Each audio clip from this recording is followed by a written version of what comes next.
Indian சினிமாஸில் நிறைய director அவங்களுக்குன்னு ஒரு ஐடென்டிட்டியை உருவாக்கியிருக்காங்க. இங்கே ஒரு சில பேர் அவங்க பேருக்காக படம் எடுப்பாங்க, ஒரு சில பேர் சர்வைவலுக்காக படம் எடுப்பாங்க, ஒரு சில பேர் எடுக்க வந்தது ஒன்றா இருக்கும், அதுக்கமாக பண்ணது வேறையாக இருக்கும். அந்த மாதிரி ஒரு சில டேரக்டரோட ட்ரீம் ப்ராஜெக்ட் என்ன அப்படின்றத தான் இந்த வீடியோவில் நம்ம பார்க்க போகிறோம். வாங்க. இந்த லிஸ்ட்டில் ஏஎல் விஜய் இருக்கார். அவர் ட்ரீம் ப்ராஜெக்டாக குமரிகண்டம் அப்படின்ற ஒரு படம் எடுக்கணும்னு இருந்தார். இது ஒரு வரலாறு படம். குமரிகண்டம் தண்ணி கடியில் முழுங்குறதுக்கு முன்னாடி அது எப்படி இருந்தது, அதோட வரலாறு, அதோட சிறப்புகள் என்னென்ன அப்படின்றத தான் அவர் படமாக பண்ணணும் அப்படின்னு ஆசைப்பட்டிருக்காரு. இந்த படங்களோட பட்ஜெட்டு பெருசாக இருக்குது, அட் சேம் டைம் இவருக்குன்ற ஒரு மார்க்கெட்டும் கம்மியாக இருக்கிறதுனால இந்த படம் இப்போ வரைக்கும் ஆக்டிவ் ஆகாமல் இருக்குது. ஸ்கிரிப்ட் எல்லாமே முடிச்சு வச்சிருந்த நம்ம ஏஎல் விஜய் அதுக்காகவே வேற வேற படங்கள் பண்ணி கண்டிப்பாக நான் ஹிட்டு கொடுத்துட்டு இந்த படத்தை நான் எடுப்பேன் அப்படின்றதுல ஒரு குறிக்கோளோடையே இருக்கிறாரு. இந்த லிஸ்ட்ல நம்ம ஏஆர் முருகதாஸ் இருக்கிறாரு. இவர் ஆரம்பிக்கும் போது ஒரு அனிமேஷன் படம் பண்ணணும். அந்த படத்தோட கதை என்னன்னா, ஒரு 4 பசங்க, அதுக்கப்புறம் ஒரு சிம்பான்சி, இவங்க எல்லாமே சேர்ந்து ஒரு கதை அப்படின்ற மாதிரி சொன்னாங்க. இதில் நிறைய விஎஃப்எக்ஸும் இருக்குது, ப்ளஸ் கொஞ்சம் ரியலிசமும் இருக்குது. அதனால் இந்த படத்தை அப்போ பண்ண முடியல. அதுக்கப்புறம் அவர் பண்ண படங்கள் தான் தீனா. நடுவில் ஒரு 5 வருஷம் காணாமல் போன நம்ம ஏஆர் முருகதாஸ் சார் எங்கே சார் போனீங்க அப்படின்னு கேட்கும்போது இந்த படத்துக்கான ப்ரீ ப்ரொடக்ஷன் பண்ணலான்னு இருந்தேன், ஸோ நான் அப்போ பண்ண முடியல, இப்போ அந்த படத்தை எடுத்து பண்ணுறேன் அப்படின்றதையும் சொல்லியிருக்கிறாரு. இப்போ தொடர் தோல்வி கொடுக்கறதுனால இந்த படம் இவர் இப்போ பண்ணுவாரா மாட்டாரன்றது கொஞ்சம் கொஸ்டின் மார்க்கா இருக்காரு. இந்த லிஸ்ட்ல அடுத்ததா இருக்கிறது டைரக்டர் சங்கர். இவர் வேல்பாரி அப்படின்ற நாவலை தழுவி ஒரு படம் எடுக்கிறதா இருக்கிறாரு. நிறைய பேர் இந்த படத்தை சங்கரால மட்டும்தான் எடுக்க முடியும் அப்படின்னு சொல்லிட்டு இருக்கும் போது கொரோனா டைம்ல தான் இந்த படத்தோட கதையை படிச்சிருக்காரு. இதை படிச்சதுக்கு அப்புறம் அந்த நாவலோட ரைட்ஸை வாங்கி இப்போ இவரு வச்சிருக்கிறாரு. இந்த படத்தை நான் பண்ணுவேன், இதோட ஸ்கிரிப்ட் ஆல்மோஸ்ட் நான் கொரோனா டைம்லேயே முடிச்சிட்டேன் அப்படின்றத சொல்றாங்க. இதுல ஒரு சில பேர் சங்கரால மட்டும்தான் இது பண்ண முடியும் அப்படின்றாங்க. இன்னொரு சில பேர் சங்கர் சார் கிட்ட கொடுக்காதீங்க தயவு செஞ்சு, இப்போ அவர் காலி ஆயிட்டாரு அப்படின்றதையும் சொல்றாங்க. ஏன்னா உங்களுக்கே தெரியும், இப்போ இந்தியன் 2 அதுக்கப்புறம் கேம் சேஞ்சர் அடிச்ச அடியில இருந்து இன்னும் சங்கர் மீண்டு வருவாரா அப்படின்றது கொஞ்சம் டவுட்டா தான் இருந்தது. எனிவே எப்படியோ சங்கர் பண்ணா அதை நல்லா தான் பண்ணுவாரு அப்படின்றது ஒரு நம்பிக்கை இருக்கு. வேல்பரியாச்சி சங்கரை மறுபடியும் கம்பேக் இந்தியன் மாதிரி கம்பேக் சங்கர் அப்படின்னு கொடுத்தா நல்லா இருக்கும் அப்படின்னு தோணுது. நம்ம பார்க்க போற அடுத்த படத்தோட பெயர் ஜெர்மன். ரஞ்சித் இந்த படத்தை எடுத்தே ஆகணும், இது என்னோட ட்ரீம் ப்ராஜெக்ட்னு நிறைய இடத்துல சொல்லியிருக்கிறாரு. இந்த படத்தோட கதை எப்படி இருக்கும்னா, ஒரு ஃப்ளைட்டு ஓட்டுற ஒரு பைலட்டு அவர் பெர்முடா ட்ரையாங்கிளுக்கு போயிட்டு இன்னொரு கண்டத்துக்குள்ள போற மாதிரியும், அந்த கண்டத்துல ஜாதிகள் அந்த மாதிரி எதுவுமே இல்லை, அப்படி இருந்தா எப்படி இருக்கும் அப்படின்ற மாதிரி மேட் மேக்ஸ் மாதிரி ஒரு படம் பண்ணணும் அப்படின்னு ரொம்ப நாளா ஆசைப்பட்டுக்கிட்டு இருக்காங்க. இந்த படத்துல சூர்யா நடிச்சா நல்லா இருக்கும், ஆனா ஃபர்ஸ்ட் ரஜினி நடிச்சா நல்லா இருக்கும்னாரு. இப்ப சூர்யாக்கு வந்துட்டாப்ல. இப்ப கண்டம் விட்டு கண்ணம் தாண்டி ஒரு ஜாதி படம் எடுக்கணும், தாழ்த்தப்பட்டவங்களை நான் உயர்த்தணும் அப்படின்றது ரஞ்சித்தின் குறிக்கோளா இருக்குது. அதனாலேயே இந்த ஜெர்மன் படம் இன்னும் எடுக்க முடியாமல் கொஞ்சம் பரிதாப நிலையில் உள்ளது அப்படி என்று சொல்லலாம். அடுத்ததாக நம்ம லிஸ்டில் இருப்பவர் லோகேஷ் கனகராஜ்.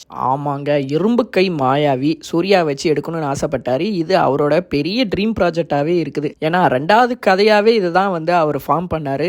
ஆல்மோஸ்ட் சூர்யாவும் இதுல பண்ண வேண்டியதாக இருந்தது. அதுக்கப்புறம் நிறைய தடுமாறுகள் அப்படி இப்படின்னு போய் அவரு சர்வைவலுக்காக வேற ஒரு படம் பண்ணி அந்த படம் ஹிட் ஆகி கடைசியில் சூர்யாவும் அவரும் ரோலக்ஸ் அப்படின்ற ஒரு படம் பண்றதா இருக்காங்க. இப்போ ஹோப்ஃபுல்லி அது முடிஞ்சதுக்கு அப்புறம் இது நடக்கும் அப்படின்னு நினைக்கிறேன். ஏன்னா இது ஒரு தமிழ்ல மார்வல் மாதிரி ஒரு இரும்பு கை மாயாவி அப்படி என்றால் ஒரு நபருக்கு கை போனதுக்கு அப்புறம் ஒரு இரும்பு கையை வச்சு அவர் எப்படி வாழ்க்கையை ஓட்டுறாரு, அவர் எப்படி சூப்பர் ஹீரோ ஆறாரு, அதுதான் இந்த படத்தின் மேலோட்ட கதை அப்படின்றது லோகேஷ் கனகராஜ் சொல்லியிருக்கிறாரு. இந்த லிஸ்ட்ல அடுத்தது இருக்கிறது நம்ம ராஜமௌலி. இவரோட ட்ரீம் ப்ராஜெக்ட் என்னன்றது எல்லாத்துக்கும் தெரியும், மகாபாரதம். இந்த மகாபாரதம் படத்தோட கதையை 4 பார்ட்டா எடுக்கிறதா அவர் ஒரு ஐடியாவில் இருக்கிறாரு. இதை பல வருஷமாக சொல்லிக்கிட்டு இருக்காங்க.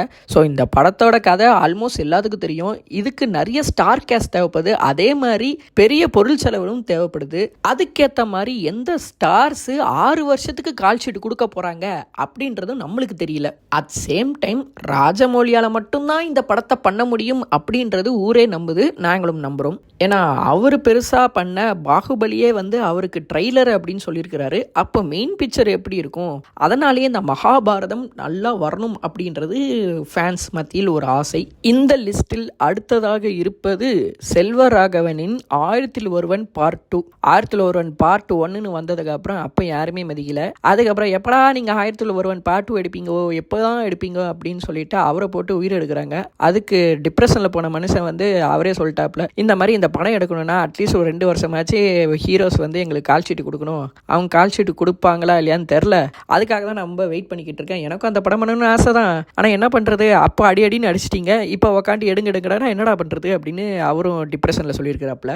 ஏண்டா ரீரிலீஸுக்கு அப்போ நல்லா இருக்குது, சூப்பரு, பார்ட் 2 வேணும்னு நீங்கள் சொல்கிறீங்க, எடுக்கும் போது ஒருத்தனை அதை வந்து பாராட்டலையடா அப்படின்றத அவரும் பல இடங்களில் சொல்லிட்டாப்ல. ஸோ 1000 ஒருவன் பார்ட் 2 வர்றதுக்கு வாய்ப்பு இருக்குது, வராமலையும் போகலாம், அது நம்ம கையில் இல்லை ஐயா. இந்த லிஸ்டில் அடுத்து இருக்கும் படம் குற்ற பரம்பரை. இந்த படம் பாரதி ராஜாவோட ட்ரீம் ப்ராஜெக்டாக இருந்தது. அவர் அப்போவே இதை எடுக்கணும்னு ஆரம்பித்தார், ஆனால் என்னன்றது தெரியவில்லை. அந்த சில காரணங்களால் அவரால் இந்த படத்தை பண்ண முடியவில்லை. அதுக்கப்புறம் அந்த வடிவேல் படம் வரும் தெரியுமா, அங்கேருந்து கை மாறின மாதிரி டைரக்டர் பாலா இந்த படத்தை எடுக்கிறதுக்கு கொஞ்சம் போராடினாரு. அதனாலேயே பாரதி ராஜாவுக்கும் பாலாவுக்கும் வந்து நிறைய பிரச்சனைகள் போய்கொண்டு தான் இருந்தது. இப்போ என்னன்னா, அங்கிட்டு போய் விளையாடுங்கப்பா அப்படின்ற மாதிரி டைரக்டர் சசிகுமார், ஆமாங்க சுப்பிரமணியபுரம் ஈசன்னு 2 படம் பண்ண இந்த டைரக்டர், அதுக்கப்புறம் நான் படம் பண்ண போறேன்டா, இவ்வளவு நாள் கடனாளியாக இருந்த நான் இப்போ படம் பண்றதுக்கு இறங்கிட்டேன் அப்படின்றத சொல்லிட்டாரு. ஒருவேளை அவர் கடன் அடைச்சாரு போல இருக்கு. இந்த படம் வந்து அவரோட ட்ரீம் ப்ராஜெக்ட்னே சொல்லியிருக்கிறாரு. ஸோ சூன் நான் குற்றப்பரம்பரை எடுக்க ஆரம்பிக்கிறேன் அப்படின்றதையும் அவர் வந்து ஒரு நிகழ்ச்சியில் சொல்லியிருக்கிறாரு. அட்லீஸ்ட் இந்த படத்தில் பாரதி ராஜாவுக்கு ஒரு ரோல் கொடுப்பாருன்னு நான் நினைக்கிறேன். இந்த லிஸ்டில் அடுத்ததாக இருக்கும் டைரக்டரின் பெயர் சுந்தர் சி. எல்லாரும் இவரை வந்து ஒரு காமெடி டைரக்டர் இல்லை வந்து ஒரு கிளாமர் டைரக்டர் அப்படின்னு நிறைய பேர் சுட்டிருக்காங்க. ஆனாலும் இவர் தான் அன்பே சிவம் அப்படின்ற படம் எடுத்தாரா அப்படின்றதையும் ஒரு பேர் வந்து புலம்பிக்கிட்டு இருக்காங்க. ஐ மீன் டவுட்டில் புலம்பிக்கிட்டு இருக்காங்கன்னு சொன்னேங்க. அதுக்கு அவரும் சொல்லியிருக்கிறாரு, ஒரு டைரக்டர் ஒரு என்ன சப்ஜெக்ட் எடுக்கணும் அப்படின்றது இருக்குது. என்னோட ட்ரீம் ப்ராஜெக்டான சங்கமித்ரான்னு ஒரு படம், இது வந்து ஒரு 300 கோடி பட்ஜெட்டில் இருக்குது. அந்த படத்தையே இன்னும் என்னால் எடுக்க முடியல. ஏன்னா இந்த படம் பண்ணுறதா இருந்தால் மினிமம் அந்த ஹீரோஸ் வந்து அவங்களோட கால் ஷீட்டை வந்து வருஷ கணக்கு கொடுத்தாகணும். ப்ளஸ் இந்த படம் பண்ணுறதுக்கு ப்ரொடக்ஷனும் ஒத்துக்கணும். ஏன்னா ப்ரொடக்ஷன் சைட்லேயும் இப்போ வந்துட்டாங்க நிறைய பேர் வந்து இந்த படத்துக்கு காசு போகிறதுக்கு ரெடி. ஆனாலும் அந்த ஆக்டர்ஸோட கால் ஷீட் இல்லாமல் அவர் முடித்து கொண்டிருக்கிறார். ஸோ இந்த படம் வந்து எனக்கு ட்ரீம் ப்ராஜெக்டாக தான் இருக்குது. அப்படி யாரும் வரல போங்கடா அப்படின்னு சொன்னா, நான் அரண்மனை 5, 6, 7, 8, 9, 10 அப்படின்னு எடுத்துகிட்டு போயிட்டே இருக்கேன் அப்படின்னு ஒரு ஸ்டேட்மெண்ட்டை அவர் வச்சுட்டாப்ல. ஸோ சங்கமித்ரான்றது ஒரு பீரியாடிக்கல் டைம் ப்ளஸ் வந்து கடல் கொள்ளையர்கள் சம்மந்தப்பட்ட கதை அப்படின்றது அவர் ஹிண்டாக கொடுத்துருந்தாரு. ஸோ இந்த படம் வந்தாலும் நல்லா இருக்கும். இந்த படத்துக்கு ஃபர்ஸ்ட் ஜெயம் ரவி மற்றும் ஆர்யாவை கேஸ் பண்ணலான்னு இருந்தார்.